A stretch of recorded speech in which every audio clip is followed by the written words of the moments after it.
ஆந்திரா ஸ்டைலில் பஜ்ஜி, அதுவும் வெத்தலையை வச்சு. எப்போவாவது வெத்தலையை வச்சு பஜ்ஜி ட்ரை பண்ணியிருக்கீங்களா? ட்ரை பண்ணலன்னா இப்போ நான் பண்ணுறத பார்த்து ட்ரை பண்ணுங்கள், சூப்பராக இருக்கும்.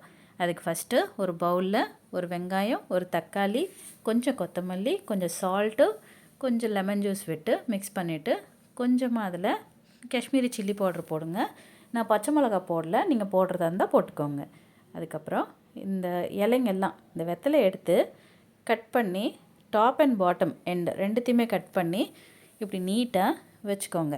இது பார்த்திங்கன்னா உங்களுக்கு தெரியும் பார்த்திங்களா, ஒரு 5 இலை தான் நான் எடுத்திருக்கேன், 5 பஜ்ஜி வரும். ஸோ அதுக்கு பஜ்ஜி மாவு ரெடி பண்ணிடலாமா?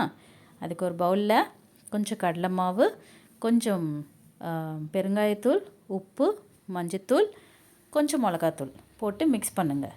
தண்ணி ஊற்றி கொஞ்சம் மிக்ஸ் பண்ணுங்கள். நான் இங்கே வந்து அரிசி மாவு யூஸ் பண்ணல, அதுக்கு பதிலாக கார்ன்ஃப்ளவர் பவுடர் யூஸ் பண்ணியிருக்கேன். அதுவும் ஒரே ஒரு பிஞ்சு உங்களுக்கு இந்த பேக்கிங் சோடா போட்டு மிக்ஸ் பண்ணி வச்சிட்டிங்கன்னா அதுக்குள்ளே கொஞ்சம் கடாயில் எண்ணெயை ஊற்றி அதை சூடு பண்ணி ரெடியாக வச்சுருங்க.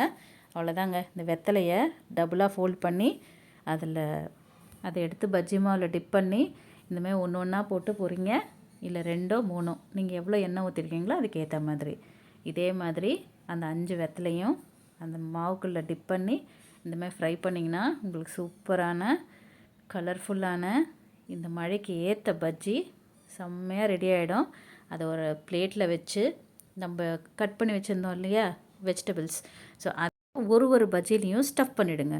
இந்த மாதிரி ஸ்டஃப் பண்ணிவிட்டு அந்த சட்னியை வச்சு சாப்பிடும்போது, அதுவும் நம்ம மெரினா பீச் சட்னியோட சொல்லுவோம்.